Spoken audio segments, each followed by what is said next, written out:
સુરેન્દ્રનગર જિલ્લાના લીંબડી તાલુકામાં આવેલ ખારાવાસના વળાંક નજીક એક વ્યક્તિનો મોબાઈલ લૂંટાયો હોવાનું સામે આવ્યું છે।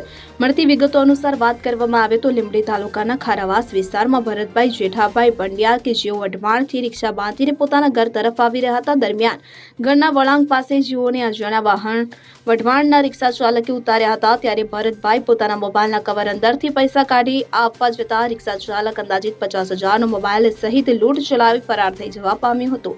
ભરતભાઈ આ બાબતે લીંબડી પોલીસ સ્ટેશને લેખિત ફરિયાદ નોંધાવી હતી। કલ્પેશ વાઢેર, સુરેન્દ્રનગર। હવે જુઓ દેશ દુનિયાની તમામ ખબરો તમારી આંગળીના ટેરવે। ઉઠાવો મોબાઈલ અને ગૂગલ પ્લે સ્ટોર પરથી ડાઉનલોડ કરો અમારી CN24 ન્યૂઝ મોબાઈલ એપ।